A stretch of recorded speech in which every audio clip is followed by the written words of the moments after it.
તાલુકાના ફોરણા કોટડા ગામે સરપંચ પદના ઉમેદવાર ઉર્મિલાબેન પરાગભાઈ ચૌધરીને સારો એવો પ્રતિસાદ મળ્યો। સરપંચના ઉમેદવાર વિજયની ઉજળી તકો। દિયોદર તાલુકાના ફોરણા કોટડા ગામે સરપંચની ચૂંટણીને લઈ ગરમાવો જોવા મળી રહ્યો છે, ત્યારે ગામના લોકોને રીઝવવા માટે સરપંચ પદના ઉમેદવાર ઉર્મિલાબેન પરાગભાઈ ચૌધરી ગામના લોકોને વચનો આપી રહ્યા છે। જેમ કે સૌપ્રથમ પીવાના પાણીની મોટી સમસ્યા છે, જે ગામના લોકો હેરાન પરેશાન થતા હોય છે, ત્યારે જ્યાં સુધી ગામમાં પાણીની સુવિધા નહીં થાય ત્યાં સુધી હું મારા સૌ ખર્ચે ગામ લોકોને પાણીના ટેન્કર દ્વારા પાણી પૂરું પાડીશ, તેમજ રોડ રસ્તા, સ્ટ્રીટ લાઇટ, ગામની સમસ્યા, ગામના બાળકોને ભણતર માટેના દાખલા જેવી દરેક સમસ્યાઓનું સમાધાન કરાવીશ। ગામના લોકોને સુખાકારી માટે કાર્ય કરશે તેવા વચનો આપ્યા હતા।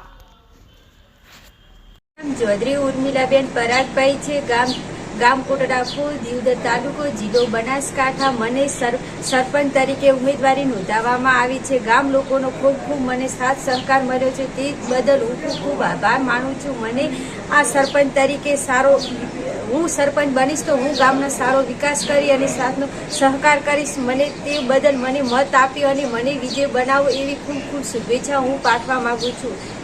મારો એક જ ધ્યેય છે કે આ ગામની અંદર આ ગામે મને પસંદ કર્યો છે, એટલે આ ગામની અંદર કોઈ પણ સમસ્યા હશે તો એનું હું નિરાકરણ લાવીશ। પહેલો પ્રશ્ન મારો એવો છે કે ગામની અંદર મોટામાં મોટો પ્રશ્ન પાણીનો છે, પહેલો તો હું પાણીનો નિકાલ કરીશ। બીજી વાત એવી છે કે ગામની અંદર તળાવ 2 ભરવાનો છે, એ તળાવમાં સાફ સહકારી તળાવ કરીશ। બીજી લાઈનમાં કે જે લાઇટની વ્યવસ્થા નથી એને હું પૂરેપૂરું કામ કરીશ। નાનામાં નાના માણસને જે પણ જરૂરિયાત હશે એમાં હું મારો ઘરનો ખર્ચો કરી અને આ ગામ માટે ગમે તે જવું હશે તો હું જવા તૈયાર છું। આ ગામના લોકોએ મને એમ પસંદગી કરી છે કે ઉમેદવાર પસંદગી કરી છે તો આ ગામને હું કોઈ દુઃખી નહીં કરું। પંચાયતની અંદર જે પણ નાનો વિદ્યાર્થી આવશે કે મોટો ગમે એ આવશે તો વિદ્યાર્થી માટે હું 24 કલાક ચાલુ રાખીશ અને એક પણ રૂપિયો મારો ઘરનો ભરીશ, પણ એક પણ છોકરાનો પૈસો આપવા દઈશ નહીં। આવી મારી નિરાકરણ સમસ્યા છે। આ ગામને મને પસંદ કર્યો છે, એના માટે હું ગામની અંદર કાયમ માટે ખડે પગે ઊભો રહીશ। અમારા ગામ કોટડા ફોરણામાં પટેલ પરાગભાઈ ગગદાસભાઈ ઉમેદવારી નોંધાવેલી છે 18 આલમને પૂછીને, અને આખું ગામ તેમને ચાહે છે। તેઓ એક સારા અને પ્રતિભાશાળી વ્યક્તિ છે, બરોબર, અને તેમને આખું ગામ એ રીતે ચાહે છે કે તેઓ એક સારા વ્યક્તિ છે। તેઓ ગામની અંદર સારો એવો વિકાસ કરી શકે એમ છે, જેવો કે ગામના તળાવ ભરવામાં મદદ કરી શકે એમ છે, ગામની પાણીની સમસ્યામાં મદદ કરી શકે એમ છે, ગામના રોડ રસ્તામાં અને ગામની પંચાયતની અંદર કોઈ પણ સમસ્યા હોય તો તેઓ મદદ કરી શકે એમ છે, અને સારી રીતે પહેલા તેમના પૈસા ખર્ચીને પણ મદદ કરી શકે છે એવા પોતે સરપંચ તરીકે ઉમેદવાર છે, અને આખું ગામ તેમને સારી રીતે ચાહે છે। બધી વ્યક્તિ સારી રીતે ચાહે છે, એટલા માટે અમે એમને પસંદ કરીએ છીએ।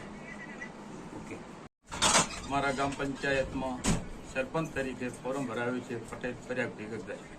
18 આલમ ભેગા થઈ અને અમને ફોરમ ભરાવ્યું છે। અત્યારે સારામાં સારો વિકાસ થાય, અને જ્યાં અમે વોટ માગવા જઈએ મોટો પ્રશ્ન પાણીનો છે।